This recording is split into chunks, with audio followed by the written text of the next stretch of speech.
எனக்கு சமைக்கவே தெரியாதுன்னு சொல்றவங்க கூட ஈஸியா லஞ்ச் பாக்ஸ்க்கு பேக் பண்ற மாதிரி ஜீரா ரைஸும், மட்டன் சுக்காவும் எப்படி பண்ணலான்னு பார்க்கலாம்.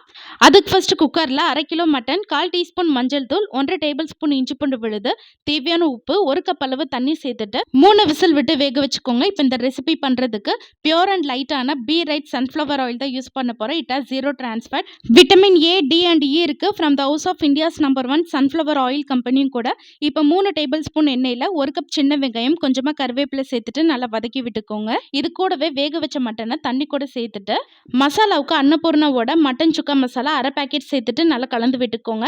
தண்ணி நல்லா ட்ரை ஆகிற அளவுக்கு வேக வச்சுட்டு லாஸ்ட்டாக கொஞ்சமாக கருவேப்பிலை, கொத்தமல்லி சேர்த்து கலந்துட்டிங்கன்னா மட்டன் சுக்கா வந்து ரெடி. இப்போ ஜீரா ரைஸ் ரெடி பண்ணுறதுக்கு 2 டேபிள் ஸ்பூன் ஆயில் கூட 1 டீஸ்பூன் சீரகம், கட் பண்ண பெரிய வெங்காயம், 1 பச்சை மிளகாய் சேர்த்துட்டு லைட்டாக வதக்கி விட்டுக்கோங்க. லாஸ்ட்டாக உதிரியை வடித்த பாஸ்மதி சாதம், உப்பு, கொத்தமல்லி சேர்த்து கலந்துட்டிங்கன்னா சூப்பர் டேஸ்டியான ஜீரா ரைஸ் வந்து ரெடி. உங்களோட ஹெல்த் ரைட்டாக இருக்க இன்றைக்கே be right sunflower oil use பண்ணுங்கள். அடுத்த வீடியோவில் பார்க்கலாம்.